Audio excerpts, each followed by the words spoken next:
In this video you will see how I install a Slo-Mo into an Accucraft countess. Firstly, I take off any removable parts just so they don't fall or get damaged during the installation.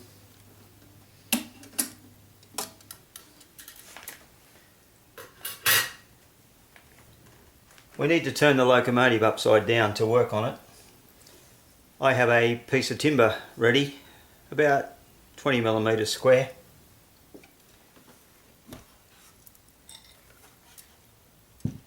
So that when we turn the locomotive upside down,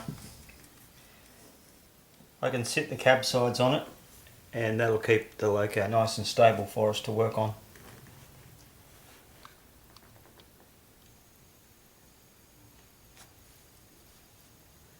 First thing I do is remove the dummy boxes. There's one each side, and then this spacer bar which runs between the frames.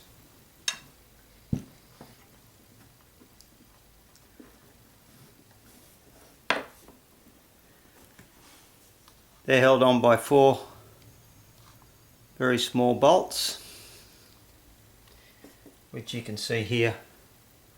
1, 2, 3, 4. 2 bolts on the end I can get a nut driver onto. They're quite easy to remove.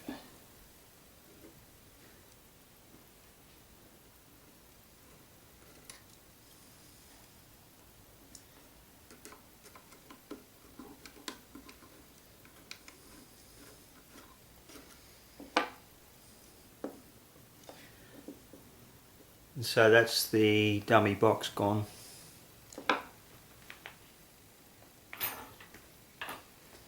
The other 2 bolts, here and here, hold the frame spacer in. I've just filed up a little spanner. I found it difficult to buy one the right size.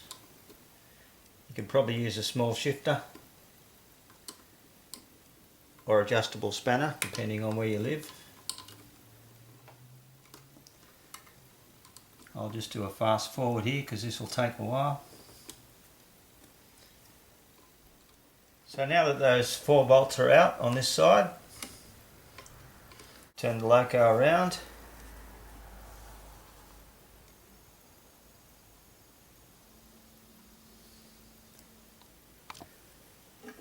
And repeat that process on the other side.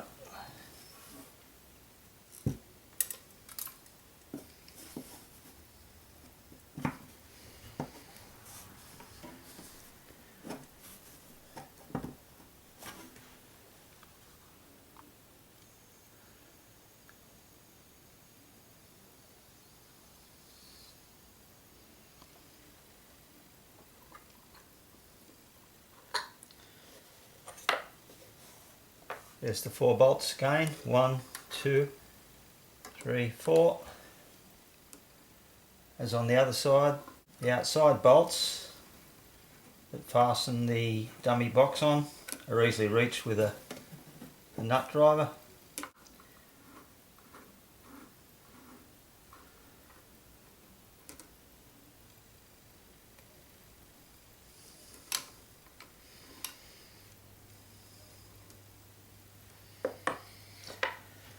Because of the copper pipe, it's hard to get a good angle on the nut driver.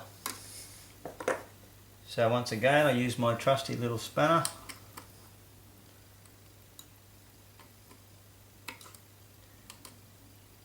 And once again I'll fast forward here. You don't need to see me undoing a bolt for 5 minutes.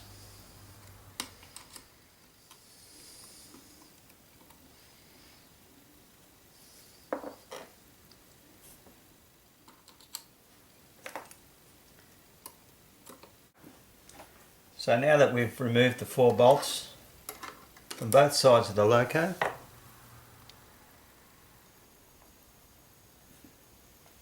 we've taken off the 2 dummy box outlines on each side. And now we can remove the frame spacer.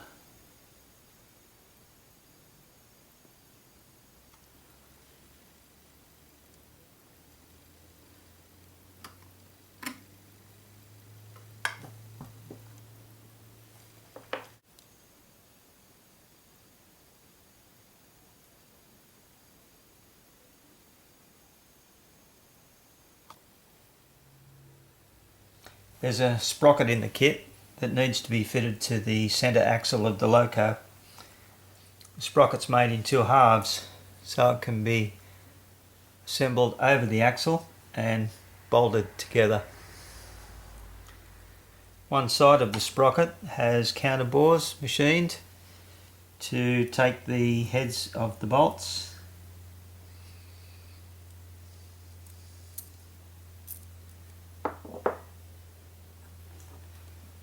There is also a single spacer washer to go on one of the bolts. Do not put a washer on both bolts because it will stop the sprocket clamping to the axle properly. So we take our two halves,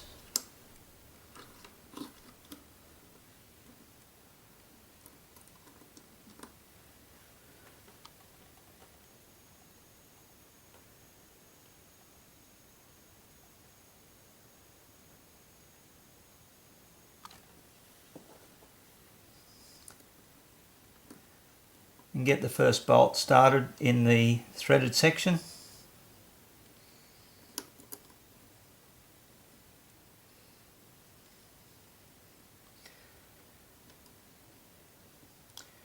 When it just nips up, bring it back about 2 turns.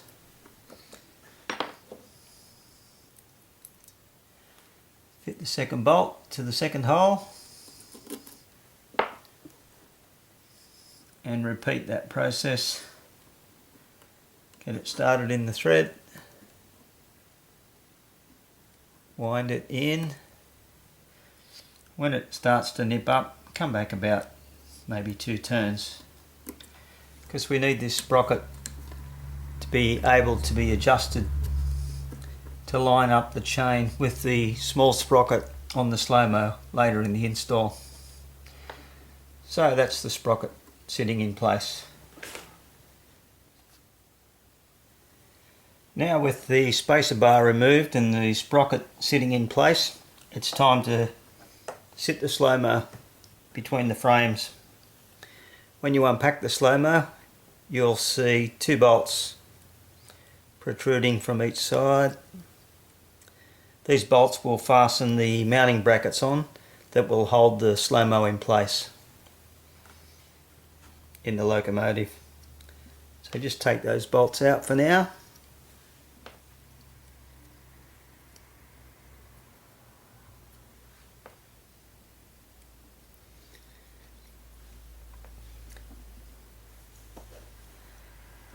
On each of the side plates there are 2 pockets machined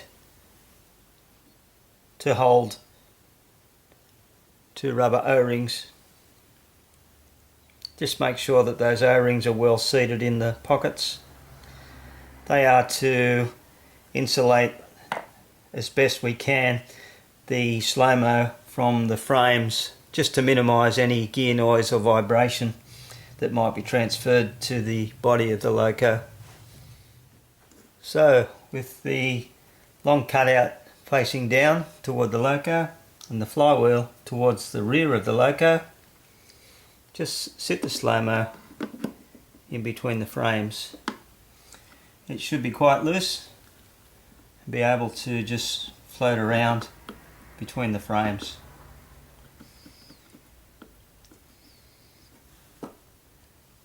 And now we need to fit the mounting brackets. There are 4 mounting brackets that hold the Slo-Mo in place. There are 2 long brackets, each with a slot. They go one either side toward the rear of the loco. There are 2 small mounting brackets with a single hole. They go one either side toward the front of the loco. So let's zoom in a bit and see where they go.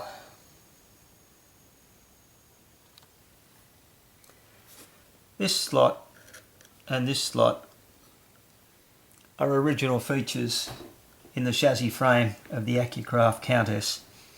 So we use those slots to mount the Slo-Mo to avoid any cutting or drilling on the loco. If we lift the Slo-Mo slightly, we can see threaded holes in the side plate of the Slo-Mo. There and one there. These will take the bolts that will hold the mounting brackets in place.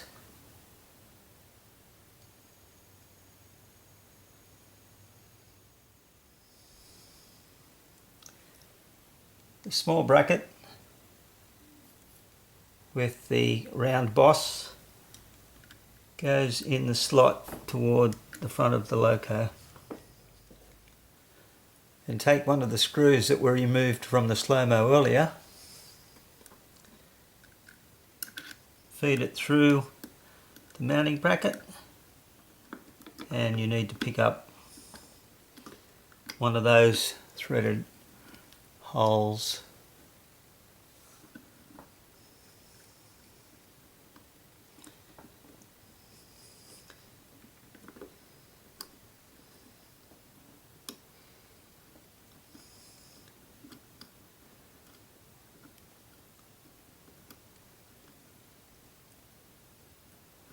Usually I don't do any of these 4 bolts up yet. Then take one of the long slotted mounting brackets and sit that in the chassis slot toward the rear of the loco.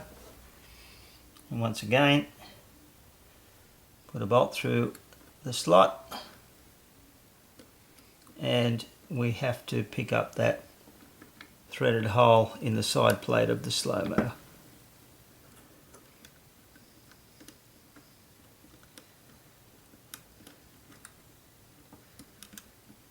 Sometimes it's easy,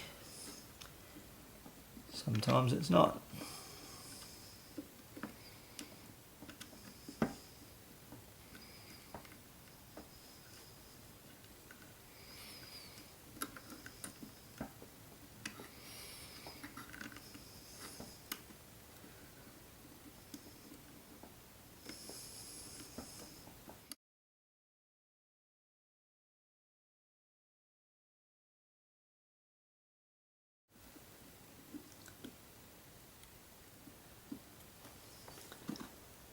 And now we'll repeat that process on the other side.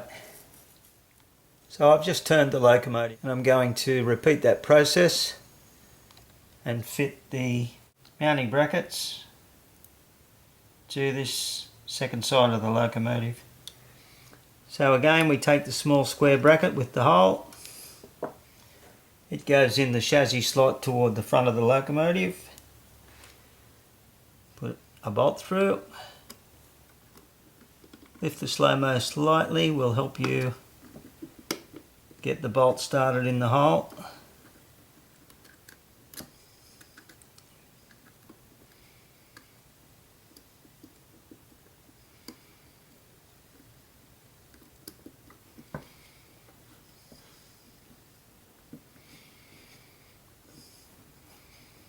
Don't do that uptight yet. And the long slotted mounting bracket goes in this chassis slot toward the back of the locomotive.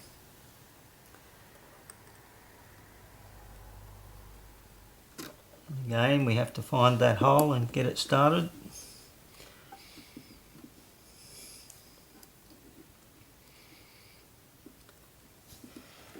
Now at this stage I leave the bolts in the 2 slotted mount brackets loose, but I do tighten the bolts on the small ones at the front. I like to line the tops of the plates up with the tops of the frame, just to get them parallel.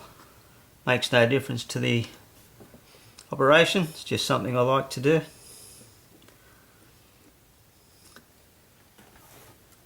Same on the other side. Now I'm going to fit the drive chain.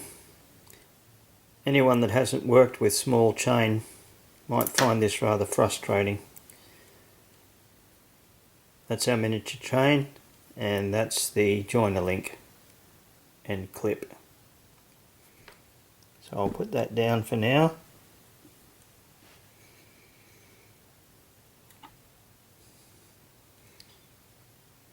Sometimes when I'm feeding chains, I like to use a piece of soft copper, just enamelled wire.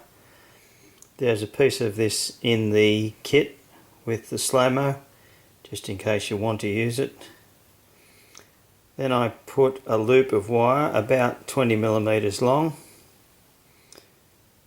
and just 2 twists at the end. So we've got a loop of wire on the end of the chain.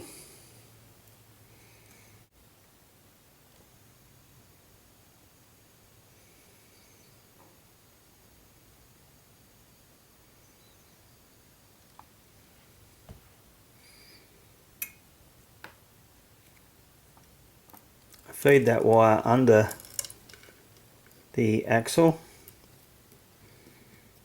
and when bent to the right shape, under the small sprocket in the Slo-Mo, which guides the chain onto the first tooth. So now a few turns of the flywheel while you maintain the chain tension, and you should start to feed the chain onto the small sprocket. Now we can pull on the wire and keep a little bit of tension on the chain so it doesn't jump off the teeth on the sprocket. As you're feeding it in, pull it beside the split sprocket on the centre axle until the trailing end of the chain picks up a tooth close to the top of the large sprocket.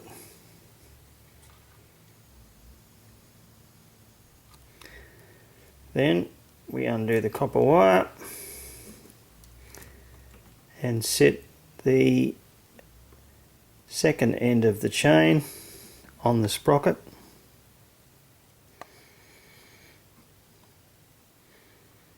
So that those two ends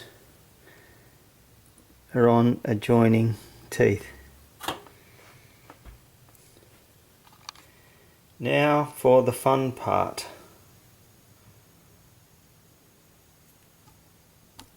Fitting the joiner link using small pliers.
And all we need to do now is set the position of the Slo-Mo in the frames to give us the correct tension on the chain. So we make sure the two bolts, one each side, that clamp the mounting brackets are loose. We want those both undone about a turn. And we pull the Slo-Mo towards the back of the locomotive.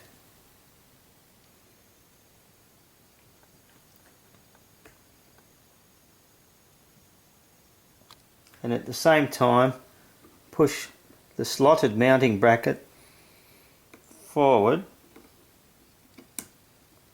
until it contacts the front end of the slot in the frame. Holding the Slo-Mo back with very light pressure and the mounting bracket forward, we do up the bolt and clamp it in position.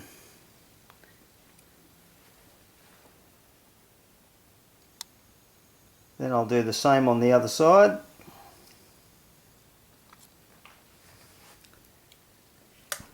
Slo-Mo toward the back of the loco and the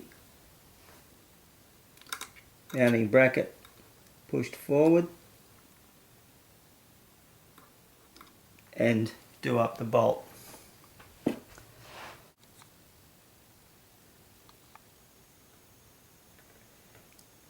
So I'm trying to adjust the position of the Slo-Mo using the slots in the mounting bracket and the bolt, as I just did, so that in the center of the chain, halfway between the large sprocket and the small sprocket, we have about 2 millimeters of joggle in the chain.